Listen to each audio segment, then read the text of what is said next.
Hello बच्चों, क्या हाल चाल। सभी लोग बढ़िया। आज हम लोग देखने वाले हैं एक बहुत ही शानदार टॉपिक, यानी कि क्लास 12th मैट्रिसेस चैप्टर 3 का last topic, transpose of a matrix. क्या देखने वाले हैं? Transpose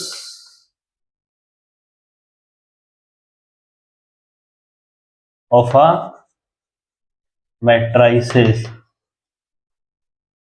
transpose of a matrices. ठीक है, अभी हमने 3.1 3.2 कंप्लीट कर लिया है। बीच में थोड़ा डिले हो गया था, वीडियोस नहीं आ पा रही थी, लेकिन अब ठीक है, अब इसको हम करा रहे हैं। Transpose of a matrix exercise 3.3, class 12th। ठीक है, चैप्टर है आपका मैट्रिसेस और एक्सरसाइज है 3.3। एक्सरसाइज क्या भाई? 3.3।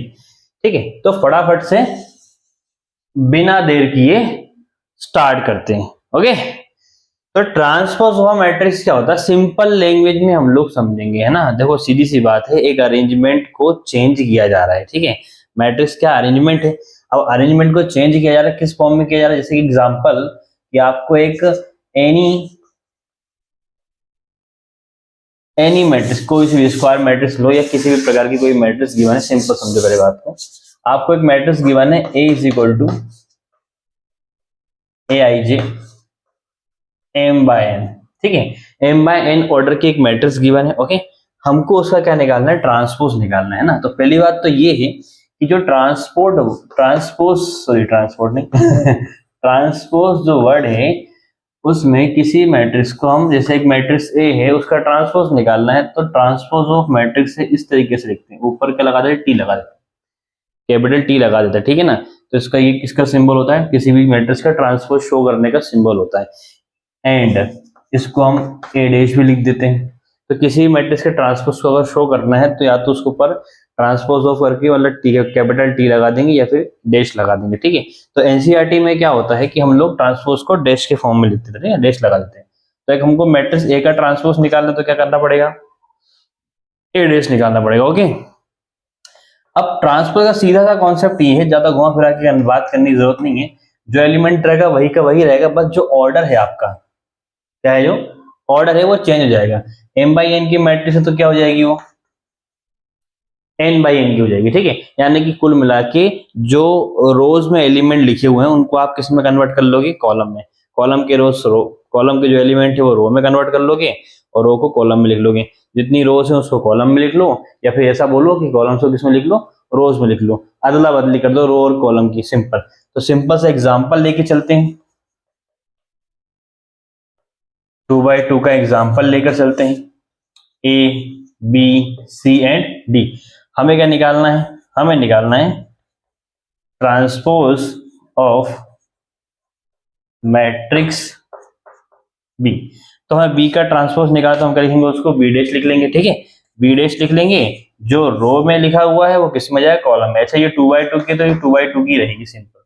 तो रो क्या है? फर्स्ट रो आपके पास R1, यानी कि रो 1 क्या है? उसमें क्या एलिमेंट है? ए और बी है। जो R2 है आपकी रो 2 है, उसमें एलिमेंट क्या है? सी एंड डी।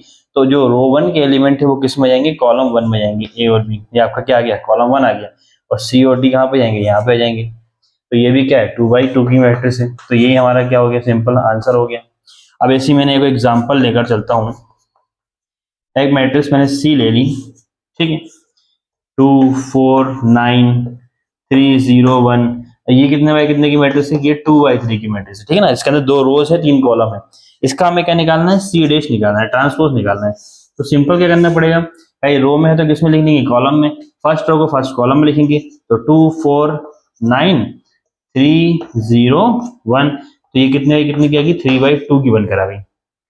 ये वाली कितने की बनकर आ गई? 3/2 की बनकर आ गई।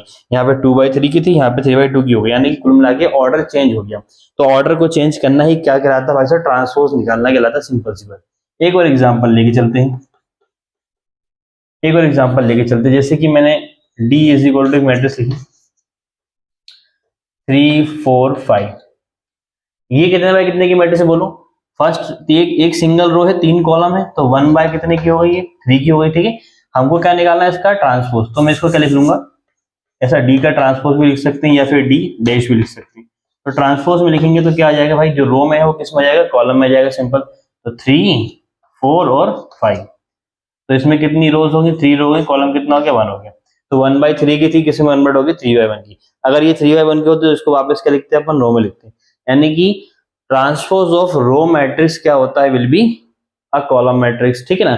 And the transpose of column matrix will be a row matrix, ठीक है। तो रो मैट्रिक्स को ट्रांसपोज जो होगा वो कॉलम मैट्रिक्स बनेगी, कॉलम मैट्रिक्स का ट्रांसपोज क्या होगा, रो मैट्रिक्स होगी, ठीक है। अच्छा, कोई भी स्क्वायर मैट्रिक्स हो 2/2 की चाहे 3/3 की हो, तो उसमें उसमें उसका ट्रांसपोज करने पर ऑर्डर में कोई फर्क पड़ता नहीं है, बस एलिमेंट चेंज होते हैं, रो कॉलम में चेंज होता है, ठीक है ना। बाकी ऑर्डर सेम ही रहेगा 2/2 का, है ना, स्क्वायर मैट्रिक्स है। बाकी रेक्टेंगुलर शेप की मैट्रिक्स रहेगी तो उसका ऑर्डर आपको सिंपल चेंज होता हुआ दिखाई देगा, ठीक है। अब आगे बढ़ते हैं। अब सिंपल यह समझते हैं क्या, properties of transpose of a matrix, ठीक है। भाई ये ट्रांसपोज ऑफ मैट्रिक्स, मैट्रिक्स का ट्रांसपोज की कुछ प्रॉपर्टीज हैं, कुछ प्रॉपर्टीज हैं। इन प्रॉपर्टीज को हम देखते हैं, ओके। तो कुछ बेसिक प्रॉपर्टीज हैं, सम बेसिक प्रॉपर्टीज। जैसे फर्स्ट वाली प्रॉपर्टी है, कहीं पे लिखा हो कि अगर हमने किसी मैट्रिक्स का ट्रांसपोज किया, सुनना बड़े ध्यान से, यहाँ मैंने इसका ट्रांसपोज किया बी का, तो क्या आ गया, बी डैश। अब मैं बोलता हूँ कि बी डैश जो मैट्रिक्स बन कर है इसके वापस से ट्रांसपोज कर दो। इसका वापस से ट्रांसपोज करोगे तो जो रो में लिखा हुआ है ए और सी वो किस में जाएगा, कॉलम में जाएगा। तो वापस क्या जाएगा, ए यहाँ पे और सी यहाँ पे। बी और डी लिखा तो इसको वापस से कॉलम में लिखूंगा तो ये वापस से बी और डी ऐसा हो जाएगा। यानी कि किसी भी मैट्रिक्स का लगातार 2 बार ट्रांसपोज करने वापस से वही वाली मैट्रिक्स बन जाती है। यानी कि ट्रांसपोज ऑफ मैट्रिक्स ए का होल ट्रांसपोज, वापस से एक को ट्रांसपोज निकालूंगा तो वापस से मुझे क्या मिलेगी, वही मैट्रिक्स मिलने वाली। सिंपल कहानी, किसी भी मैट्रिक्स का 2 बार ट्रांसपोज करोगे तो वापस से वही मैट्रिक्स आपकी आ जाएगी, वापस से वही अरेंजमेंट आपका आ जाएगा, ठीक है। सेकंड नंबर पे लेके चलते हैं, ए प्लस बी का whole transpose is equal to होता है transpose of A plus transpose of B, है ना। Transpose of A matrix plus transpose of B matrix, दोनों का अलग अलग सिंगल सिंगल ट्रांसपोज। इस ये प्रॉपर्टी से सिंपल यहाँ पे कॉन्सेप्ट ये क्लियर हो रहा है कि आपके पास 2 मैट्रिक्स गिवन है, दोनों को आप पहले ऐड कर लो, ठीक है। ऐड करने के बाद उनका क्या निकालो, ट्रांसपोज फाइंड कर लो, ठीक है ना। और या फिर उन दोनों का ट्रांसपोज निकाल के फिर उसको ऐड कर दो, ठीक है। तो वो दोनों कंडीशन क्या होने वाली, दोनों की जो वैल्यू आने वाली वो क्या आने वाली, सेम आने वाली, दोनों आपस में इक्वल होने वाली है, ठीक है। सेम यही चीज ए माइनस बी के होल ट्रांसपोज में भी वैलिड है, तो इसमें क्या भी वैलिड हो गया, ए डैश माइनस बी डैश। यानी कि आप दोनों का अलग अलग ट्रांसपोज फाइंड करके ए डैश में से बी डैश को माइनस कर दो, या ए में से बी को माइनस करके फिर उसका ट्रांसपोज निकालो, जो मैट्रिक्स बनकर आती है वो दोनों आपस में क्या होंगी, इक्वल होंगी। तो ये थर्ड वाली प्रॉपर्टी होगी। अब फोर्थ नंबर की प्रॉपर्टी पे चलते हैं, यहाँ पे देखेंगे। जैसे मैंने किसी भी एनी कांस्टेंट ए का मल्टीप्लाई कर दिया मैट्रिक्स ए में और उसके अरेंजमेंट को मैंने चेंज कर दिया, ओके, और उसका होल ट्रांसपोज फाइंड कर लिया, है ना।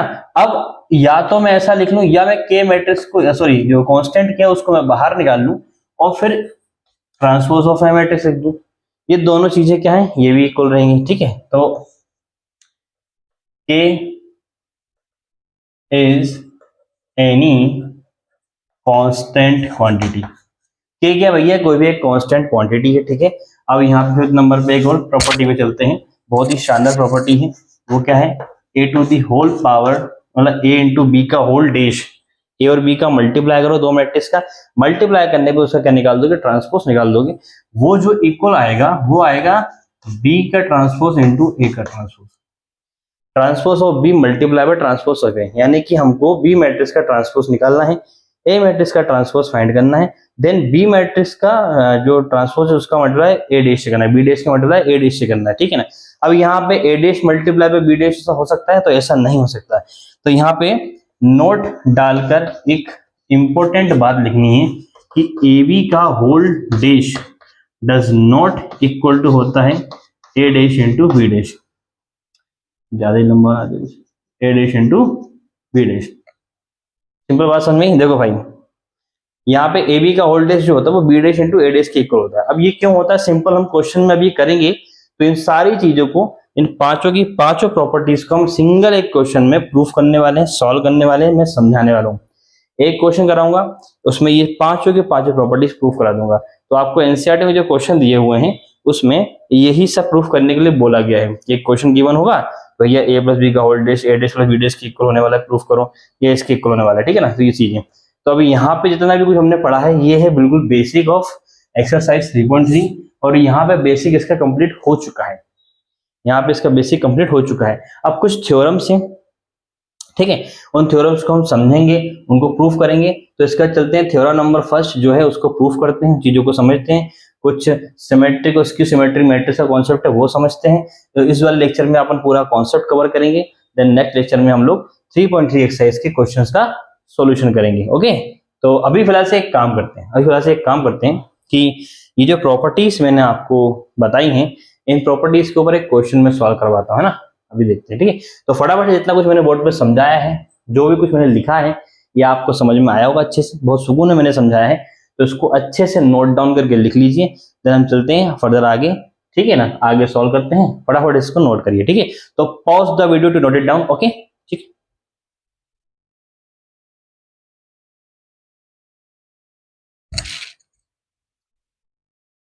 हाँ तो बच्चों लिख लिया उसको आप लोगों ने। अब एक क्वेश्चन मैंने बोर्ड पे लिखा हुआ है, if A matrix and B matrix then verify that this 5 properties, ठीक है। तो आपको दो मैट्रिक्स गिवन है ए और बी, आपको ये पांचों प्रॉपर्टीज में प्रूफ करके दिखाऊंगा कि इसके इक्वल क्यों होता है। सिंपल क्वेश्चन से प्रूफ भी हो जाएगा, सिंपल क्वेश्चन हम सॉल्व करना सीख भी जाएंगे। तो क्वेश्चन सॉल्व कैसे करते हैं, उसमें आपको मैट्रिक्स गिवन होगी, आपको इन्हीं में से एक या दो या तीन चीजें आप प्रूफ करने के लिए पूछ ली जाती है, बहुत ही सिंपल होता है। तो फटाफट से स्टार्ट करते हैं सॉल्यूशन यहाँ पे, ओके। तो यहाँ पे सॉल्यूशन स्टार्ट करने वाले भाई साहब अपन, ठीक है। फर्स्ट हमको प्रॉपर्टी प्रूव करनी है, ए डैश का whole dash is equal to A की इक्वल होता है। तो सिंपल हम गिवन वाली कंडीशन अगर मैं लेके चलूं, तो आपको ये दोनों मैट्रिक्स गिवन है, वापिस से नहीं लिख रहा हूँ, ठीक है, ओके। एक मिनट,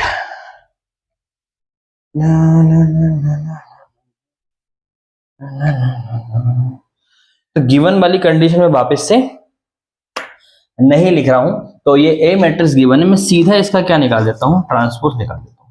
ये ए मैट्रिक्स गिवन है, इसका मैं ट्रांसपोज निकालता हूं। तो मैं इसका ट्रांसपोज निकालने वाला हूं, तो यहाँ पे क्या आने वाला है, 3 रो में लिखा हुआ उसको किस में कन्वर्ट कर लेंगे, कॉलम में। √2 and 4 2 0 एंड जो बी डैश का होल ट्रांसपोज है वो भी कुछ यही बनकर आ जाएगा, 2 -1 2 1 2 4। तो ए और बी मैट्रिक्स अगर हमको चाहिए तो हम यहाँ देख लेंगे, और ए डैश और बी डैश चाहिए तो यहाँ देख लेंगे। तो पहले ट्रांसपोज निकाल लो, ठीक है, ज्यादा जगह ना भरे इसलिए मैंने डायरेक्ट वापस से कर दिया है। तो ए बी मैट्रिक्स आपको गिवन है वहां पे लिख लेना, ठीक है, फिर उसका ट्रांसपोज निकालना। अब हमको करना है ए डैश का होल डैश निकालना है, ठीक है। तो फर्स्ट वाली प्रॉपर्टी में यही प्रूफ कराता हूँ, यहाँ प्रूफ कराता हूँ, ए के ट्रांसपोज का होल ट्रांसपोज। तो यानी कि जो ए मैट्रिक्स का ट्रांसपोज आपको दिया हुआ है ये, इसका हमें क्या करना है, वापिस से ट्रांसपोज फाइंड करना। तो सिंपल जो रो में लिखा है उसको किस में लिखेंगे, कॉलम में। तो जो रो में लिखा हुआ उसको किस में लिखेंगे, कॉलम में। तो रो में क्या लिखा है, 3 और 4, तो यहाँ पे आ जाएगा 3 और 4। √2 और 2 तो √3 और √3 और 2 और 2 और 0 2 और 0, ठीक है। अब ये जो मैट्रिक्स बन गई ये वापस इसकी इक्वल हो गई, इसकी इक्वल हो गई, देखो यहाँ से। तो ये वापस से मैट्रिक्स क्या हो गई, ये वापस से मैट्रिक्स ए हो चुकी है। तो यहाँ पे सिंपल बात समझाई, ए का होल डैश किसकी इक्वल होता है, ए की इक्वल होता है, ठीक है। तो ये चीज प्रूव हो चुकी है, हेंस प्रूफ पहली चीज। देन सेकंड नंबर पे हम लोग लेके चलेंगे, सेकंड पे ए प्लस बी का whole dash is equal to A dash plus B dash होता है। तो पहली कहानी सिंस ए प्लस बी तो हम फाइंड कर लें, ए प्लस बी तो हम निकाल लें भैया। ए और बी क्या है, 3√3 2 4 2 0, then 2 -1 2 1 2 4। पहले a प्लस बी को ऐड करना है, ये 4 लिखा हुआ है, ये a प्लस बी को ऐड करना है, तो a प्लस बी को ऐड करेंगे। ऐड करने पे क्या आने वाला है उसको देख लेते हैं। 3 + 2 5, √3 प्लस माइनस का 1, तो सिंपल √3 -1 हो जाएगा। 2 + 2 कितना हो गया, 4 हो गया। 4 + 1 5 हो गया, 2 + 2 4 हो गया, 0 + 4 4 हो गया, ठीक है। सिंपल बात समझ में भाई। एडिशन करने के लिए हमको क्या होना चाहिए, ऑर्डर सेम होना चाहिए, दोनों का ऑर्डर सेम है, दोनों को ऐड कर सकते हैं, कोई दिक्कत नहीं। अब हम यहाँ पे क्या निकालने वाले हैं, ए प्लस बी का होल डैश किसके इक्वल होगा, A dash plus B dash. तो ए प्लस बी का होल डैश, तो transpose of matrix A plus B, क्या transpose of matrix A plus B, तो ए प्लस बी की जो मैट्रिक्स बन के आएगी उसका होल ट्रांसपोज, तो उसको हम करने वाले हैं, तो इसका होल ट्रांसपोज करेंगे भाई, इसका होल ट्रांसपोज करेंगे तो ये कुछ इस तरीके से बनकर आएगा। जो रो है उसको कॉलम में लिखेंगे तो 5 हो गया, देन √3 माइनस 1 हो गया, देन 4 हो गया, देन 5 4 4। तो ये तो हो गई a प्लस बी का होल डैश। अब हम क्या निकालने वाले हैं, a dash plus b dash. So या then a dash plus b dash, a dash matrix क्या हमारे पास ये है, b डैश मैट्रिक्स क्या है, इन दोनों को आपस में करेंगे, ऐड कर देंगे, इन दोनों को आपस में ऐड कर देंगे। ये हो गया 3 4 √3, यहाँ पे आ गया 2 और ये 2 और 0 2 1 माइनस 1 2 और ये 2 हो गया और ये 4 हो गया। ओके, दोनों को ऐड कर दो, दोनों को ऐड कर दो, तो a dash plus b dash कितना आने वाला है देखते हैं बोर्ड पे। 3 + 2 कितना हो गया 5, √2 प्लस माइनस का तो √3 माइनस 1, 2 + 2 4, 4 + 1 5, 2 + 2 4 और 0 + 4 4। तो ये जो मैट्रिक्स बनकर आई है और ये जो मैट्रिक्स बनकर आई है दोनों आपस में क्या है, सेम टू सेम दिखाई दे रहा है बिल्कुल। ओके, देन यहां से हम एक बात बोल सकते हैं, इन दोनों को मिलाकर क्या बोल सकते हैं कि a प्लस बी का होल डैश इक्वल होता है किसके, a dash plus b dash. मेरी बात को समझ गए? देखो अब तो तुम बहुत अच्छे से समझ ही गए हो गया, बहुत ही आसान है, ये समझ में आ गया, ये समझ में आ गया। अच्छा, a माइनस बी का whole dash a dash minus b dash के इक्वल होगा, ये बात भी प्रूफ कर लेंगे आसानी से। देखो सिंपल, a माइनस बी निकालना है, इसमें से माइनस करना है, उसका ट्रांसपोज करना है, फिर इसके इक्वल लेके आना है। तो ये 1 2 3 ये तीनों प्रॉपर्टी बची हुई, इसको ही मैं सॉल्व कराता हूँ फटाफट से। आप फर्स्ट वाली प्रॉपर्टी और सेकंड वाले का जो मैंने सॉल्यूशन कराया इसको लिख लीजिए, देन मैं सर थर्ड और फोर्थ और फिफ्थ में चलता हूँ। ठीक है, फटाफट इसको लिखो, तो pause the video to note it down. Okay, जल्दी।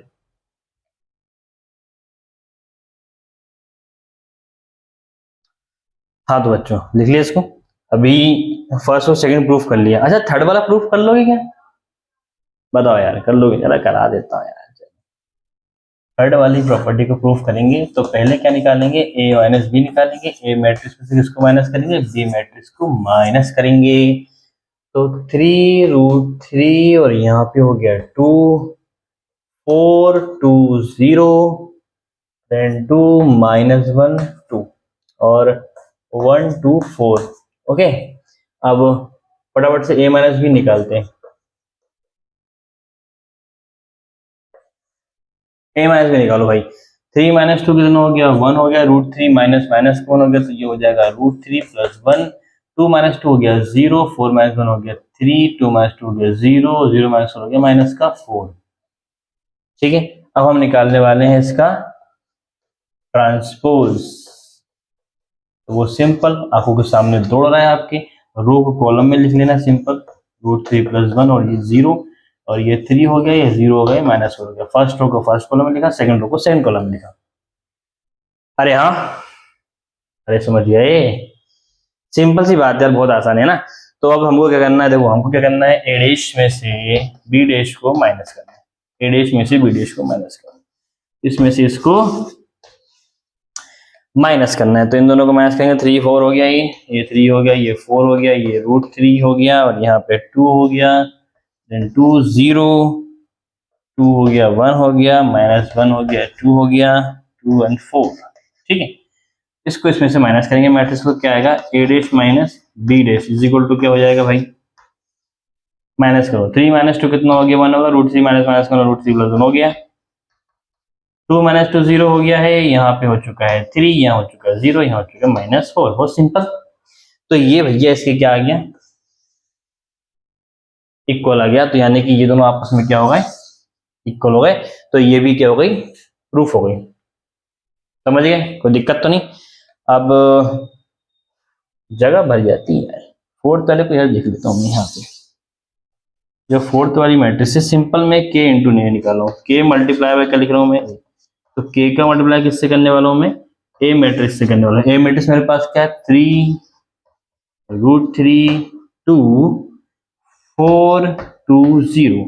तो k मल्टीप्लाई बाय a जो मैट्रिक्स बनकर आएगी वो क्या आ जाएगी, वो आ जाएगी 3k √3k then 2k 4k 2k और 0 का 0। तो ये k इंटू ए मैट्रिक्स बनकर आ गई, ठीक है। और यहाँ पे थोड़ा सा जगह बना लेते हैं अपन, और देखो ध्यान से, देखो देखो देखो देखो देखो देखो, अब मैं k इंटू ए का होल ट्रांसपोज निकालने वाला हूं। इसका ट्रांसपोज करते हैं, k इंटू ए का होल ट्रांसपोज, तो वो क्या हो जाएगा बताओ। ये जो हो जाएगा ये हो जाएगा भाई सिंपल इस तरीके से मैट्रिक्स हो जाएगी 3k √3k, ठीक है, 2k 4k 2k एंड 0। और मैं एक काम कर रहा हूं, मैं इसको यहाँ आगे लिख दे रहा हूँ, एक स्टेप है, सब में से k कॉमन निकाल लिया, पूरी मैट्रिक्स में क्या कर लिया मैंने, k कॉमन निकाल लिया। k कॉमन निकालने वाला हूँ, बोर्ड पे देख रहा है ध्यान से, 3 हो गया, √3 हो गया, यहाँ 2 हो गया, ये 4 देन 2 देन 0। तो ये जो मैट्रिक्स दिखाई दे रही है 3 √3 2, ये कुछ इस तरह की दिखाई, देखो 3 √3 2 और ये, तो ये कौन सी है, a डैश है। तो ये मैट्रिक्स किसकी इक्वल होगी, a डैश की इक्वल होगी। तो k मल्टीप्लाई बाय a का whole transpose is equal to k multiply by a dash का होल ट्रांसपोज। ये भी क्या हो गया, हैंस प्रूव्ड। अब लास्ट वाली प्रॉपर्टी बची हुई ये वाली, ठीक है, ए बी का whole is equal to B dash into A dash. तो इसको भी फटाक से प्रूफ करेंगे, जल्दी से इतना कुछ मैंने लिखा है इसको लिख लो, देन चलते हैं लास्ट वाली प्रॉपर्टी पे। ओके जल्दी,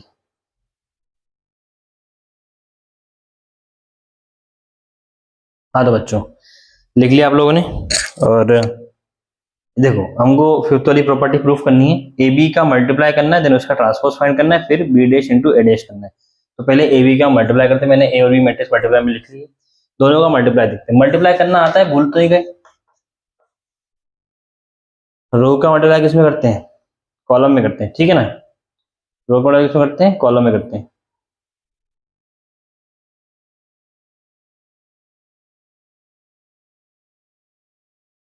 हो नहीं पाएगा यार,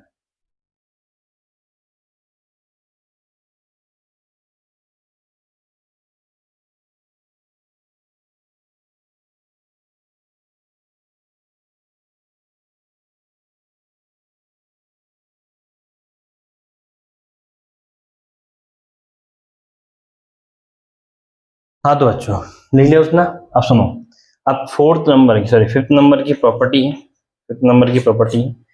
अब मेरी थोड़ा ध्यान सुनना, ठीक है ना। मैंने क्या करा, ये क्वेश्चन दिया था, इससे पांचों प्रॉपर्टी आपको करने के लिए बोला था, लेकिन अपन यहाँ पे एक बात ध्यान देते हैं। मेन बात ये है कि देखो ये जो मैट्रिक्स है ये कितने बाय कितने की है, ये है 2/3 की, और ये भी क्या है 2/3 की। तो जब भी a इंटू बी निकालना होता है, मल्टीप्लाई निकालना होता है, तो पहली बात तो ये चेक करो कि ये मल्टीप्लाई हो भी सकती है नहीं हो सकती। देखो एक क्वेश्चन मैंने लिया था जनरली एग्जाम्पल के फॉर्म में, इसमें 3 या 4 प्रॉपर्टी पूछी थी उसमें, तो मैंने 2 एक्स्ट्रा लिख दी। तो ये जो प्रॉपर्टी है ये प्रूफ तो होगी, लेकिन इस वाले क्वेश्चन में प्रूफ नहीं हो सकती। उसका रीजन क्या है, उसका रीजन भी समझ लेते हैं। मैंने इसलिए भी लिखा था कि थोड़ा समझा भी देंगे। देखो भाई सिंपल सी कहानी ये है कि इसमें कितनी रोज है, 3 रो है, ठीक सॉरी 2 रो है, इसमें कॉलम कितने हैं, 3 कॉलम है, ठीक है। तो अभी मेन मुद्दा ये, मल्टीप्लाई हम लोग कैसे करते हैं कि रो का मल्टीप्लाई किसमें करते हैं, कॉलम में करते हैं। तो अगर मल्टीप्लाई करने से पहले ये चेक करते हैं कि मल्टीप्लाई होगा कि नहीं होगा, उसका तरीका क्या होता है। फर्स्ट वाली मैट्रिक्स में नंबर ऑफ कॉलम सेकंड वाली मैट्रिक्स के नंबर ऑफ रोज के इक्वल होना चाहिए। इसमें नंबर ऑफ कॉलम कितने, 1 2 3। इसमें नंबर ऑफ रोज कितनी है, 1 और 2। इसके नंबर ऑफ कॉलम 3 है, इसके नंबर ऑफ रोज 2 है, यानी कि दोनों आपस में इक्वल नहीं है। अगर यहाँ पे 3 कॉलम से, तो यहाँ रो भी कितनी होनी चाहिए, 3 रोज होनी चाहिए थी। तो इन दोनों का मल्टीप्लाई पॉसिबल नहीं है। तो एक्चुअली मल्टीप्लाई पॉसिबल नहीं है, इसलिए अपन इसको प्रूफ नहीं कर सकते। लेकिन हाँ किसी और क्वेश्चन में जरूर प्रूफ कर सकते हैं, किसी और क्वेश्चन में जरूर प्रूफ कर सकते हैं। तो एक काम करते हैं, यहाँ पे तो इसको मिटा देते हैं, ठीक है, इसको मिटा देते हैं, इसको मिटा देते हैं। यहाँ पे हम एक क्वेश्चन लेते हैं सिंपल, ए मैट्रिक्स मैंने आपको लिख रखी है, तो मैं बहुत ही इजी सा क्वेश्चन लेने वाला हूँ। एंड बी मैट्रिक्स आपको गिवन है 1 2 0 5, ठीक है। एक मैट्रिक्स ए है 4 2 1 2 एंड बी मैट्रिक्स है 1 2 0 5। मैंने 2/2 की मैट्रिक्स ले ली क्योंकि दोनों का मल्टीप्लाई करना पॉसिबल है, सिंपल इजी वे में ले रहा हूं ताकि प्रूफ भी हो जाए। इसमें नहीं हो सकता था पर इसमें कर लेते हैं। देन प्रूफ क्या प्रूफ करना भाई, ए बी का जो होल डैश है वो इक्वल है किसके, B dash into A dash के इक्वल होगा, ठीक है। इसको प्रूफ करना है तो यहाँ पे देखना पड़ेगा, सॉल्यूशन को समझना है भाई। पहले तो ए और बी का मल्टीप्लाई, तो इसमें पॉसिबल है मल्टीप्लाई, देखो क्योंकि पहले वाले के नंबर ऑफ कॉलम कितने हैं 2, इसमें नंबर ऑफ रो कितनी है 2, दोनों आपस में क्या है 2 2 है, दोनों का मल्टीप्लाई होना पॉसिबल है। 4 हो गया, 2 हो गया, 1 हो गया, 2 हो गया, 1 2 0 5, करो मल्टीप्लाई। तो ए बी का मल्टीप्लाई करेंगे तो क्या हो जाएगा, ये फर्स्ट रो का फर्स्ट कॉलम है तो 4 × 1 4, ये कितना हो 0, तो कितना होगा ये 4 हो गया। फर्स्ट रो का सेकंड कॉलम है 4 2 8 और ये 2 5 10, कितना हो गया ये 18 हो गया। एंड 1 का 1 में 0, यहाँ 1 हो गया, ये 0 हो गया तो ये 1 रहेगा, 1 2 हो गया और ये 10 हो गया, कितना हो गया 12 हो गया, ठीक है 12, ठीक है। बहुत आसान है। अब हमको क्या करना है, हमको ए बी का होल ट्रांसपोज निकालना है, तो जो रो में लिखा है वो किस में जाएगा, कॉलम में जाएगा। तो ये मैट्रिक्स का होल ट्रांसपोज आ गया। अब हमको क्या करना है, हमको मल्टीप्लाई करना है B dash into A dash. तो मैं यहाँ पे एक बात सुनो, जो मैट्रिक्स बी लिखी है ना इसका मैं ट्रांसपोज लिख रहा हूँ, क्या लिख रहा हूँ मैं, इसका ट्रांसपोज है ना। वो रो में है तो इसको किस में लिख लूंगा मैं, कॉलम में। 1 2 ऐसे लिखा तो मैं इसको 1 और 2 लिख लूंगा। 0 5 रो में लिखा तो मैंने इसको कॉलम में लिख लिया, डायरेक्ट कर रहा हूँ थोड़ा सा है ना। और ए डैश निकालना है तो ए डैश बताओ क्या होगा, ये मैट्रिक्स ए है इसका ए डैश बताओ। 4 2 ऐसा लिखा है रो में तो ये कॉलम में आ गया, रो में लिखा है तो कॉलम में आ गया, ठीक है। इन दोनों का मल्टीप्लाई करेंगे, B dash into A dash, करो मल्टीप्लाई। 1 का 4 में 0 का कितना आ गया 4 आ गया, 1 का 1 में 0 इसमें तो इसमें कितना आ गया 1 आ गया। 2 × 4 8 हो गया, 5 2 10 हो गया, 10 और 8 कितना हो गया 18 हो गया, 2 × 2 5 2 10, 10 और 2 कितना हो गया 12 हो गया। यानी कि ये दोनों आपस में क्या हो गए, ये दोनों आपस में क्या हो गए, इक्वल हो गए। तो ये भी आपस में क्या होंगे, इक्वल होंगे। तो हम बोल सकते हैं कि ए बी का होल डैश इक्वल है किसके, B dash into A dash के, ठीक है। हाँ ठीक है भाई साहब, तो 3.3 का कंप्लीट इंट्रोडक्शन लगभग पूरा हो चुका है और कुछ नेक्स्ट वाले लेक्चर चलेंगे। नेक्स्ट वाले लेक्चर में हम लोग कुछ थ्योरम्स वगैरह प्रूफ करेंगे 3.3 में, देन उसका बहुत सारे क्वेश्चन सॉल्व करेंगे इसके। तो मैंने एक क्वेश्चन में सारी प्रॉपर्टी बता दी है, लगभग इसमें 4 प्रॉपर्टी बता दी मैंने। एक इस वाले के लिए मेरे को क्वेश्चन से अलग अलग क्वेश्चन लेना पड़ा था, उसका रीजन ये था कि इस क्वेश्चन का मल्टीप्लाई एक्चुअल में नहीं हो सकता, ठीक है ना। मैंने पहले ध्यान दिया उसमें कि मल्टीप्लाई हो सकता है नहीं हो सकता। जब क्वेश्चन करने पे आया तो देखो जब भी क्वेश्चन करो तो पहले चेक करना होता है मल्टीप्लाई पॉसिबल है भी कि नहीं है ना। तो रोज नंबर ऑफ कॉलम किसके इक्वल है, नंबर ऑफ रोज के इक्वल होना चाहिए, ठीक है। तो आई होप आप लोगों को बहुत बढ़िया तरीके से समझ में आया होगा, है ना। मैंने बढ़िया सिंपल वे में समझाया है और हम लोग नेक्स्ट वीडियो में इनकी थ्योरम्स होंगी 3.3 की, वो थ्योरम्स कवर करेंगे, ठीक है। उसको प्रूव भी करेंगे, समझेंगे भी, symmetric matrix, skew symmetric matrix वगैरह, ठीक है। और उनका सम क्या होता है, ये सारी चीजें देखें। 2 थ्योरम्स दोनों को प्रूव करेंगे और उसका इसके सारे क्वेश्चंस करेंगे, देन ये चैप्टर कंप्लीट हो जाएगा। देन हम चैप्टर 4 पे चलेंगे। ओके, तो फिलहाल से 3.3 कंप्लीट करना है। तो मिलते हैं नेक्स्ट वीडियो में, तब तक के लिए गुड बाय।